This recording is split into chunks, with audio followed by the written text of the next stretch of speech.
Hi everyone. Today I'm going to show you how I color the digital images. I really love coloring. I like to use the woodless color pencils. That's my preferred choice.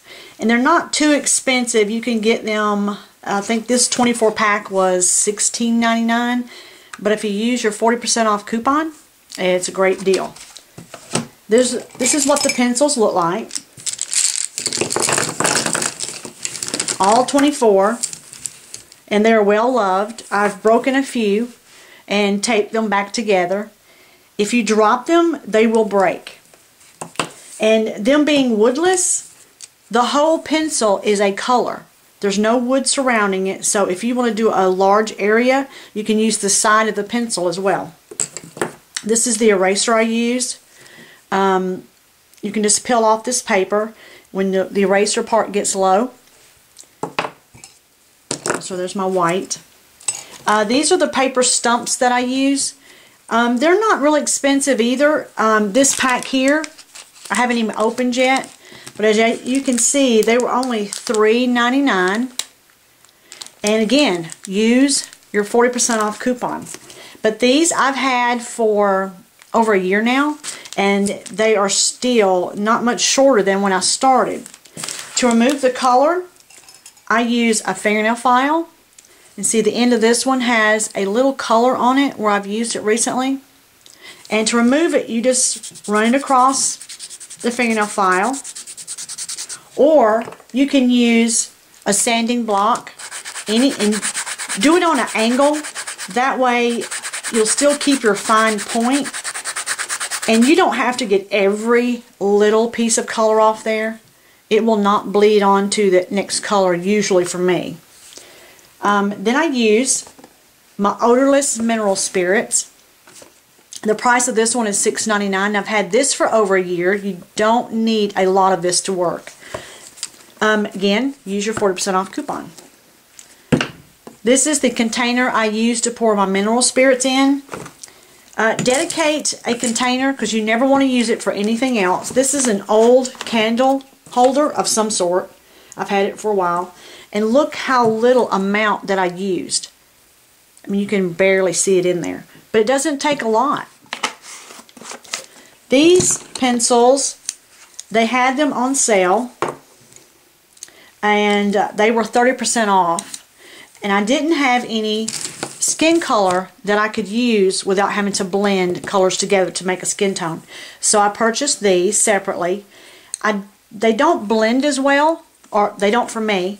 And you can see they are wood, and you can only use so much of it when you're coloring. Okay, so I'm going to go ahead and get started. And I keep my pencils in a cup, standing up, that way I can see the colors.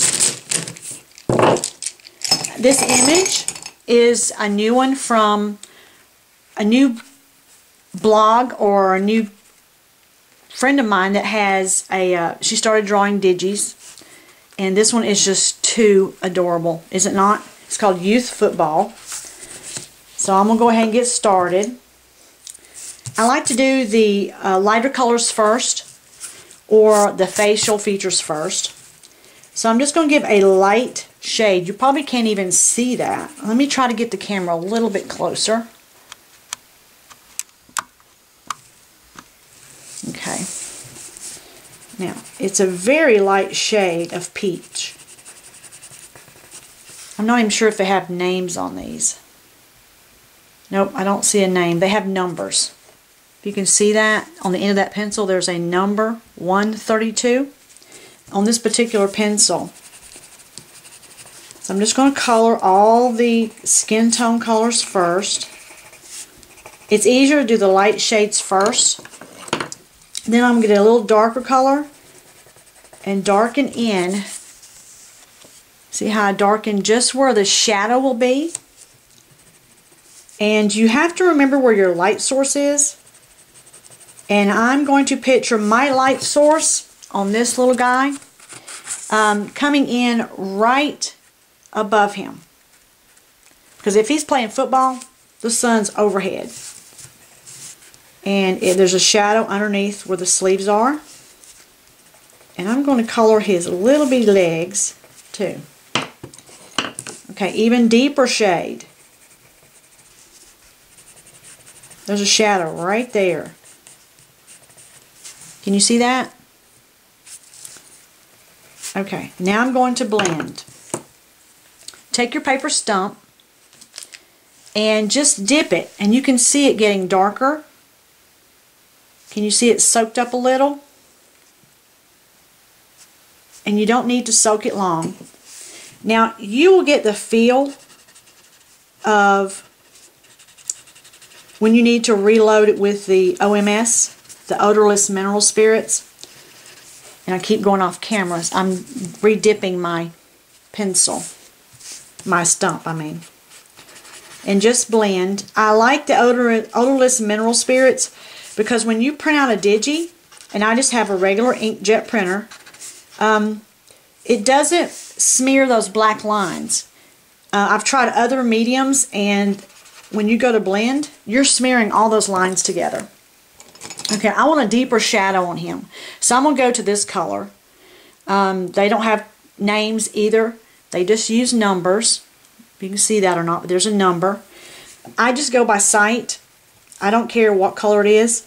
If it's a color I want to use, then I'm going to use it. I'm just going to add a darker, like he is really, the sun's beating down on him. Can you hear that scraping across the paper? The squeak will get louder when it's dry. That's a good way to tell when you need to reload with the odorless mineral spirits too. And when it gets louder, you need to reload a little more. And once you wet the paper the first time with the odorless mineral spirits, you want to be a very light hand with the color because it will blend on there very easily the next time around, and you will get way too much shading or way too much color that you want. Okay, but even after you blend, see how I've got a little bit on his uniform shirt? Now I can take my eraser if I don't want it there, and even after it's blended, you can still erase most of it. So it's not on there permanently because it is still a pencil, but for things like that I really don't care. I just go ahead and color anyway over it if I'm using a darker. That's why I like to do the lighter colors first. Okay, I'm going to make him have a green jersey. And you can mix and match colors. And I like to leave white spots, because when the sun hits a jersey or any clothing or any part of the body, you will see like a light spot, and that is the key to getting a good image coloring. So I'm just going to continue to color.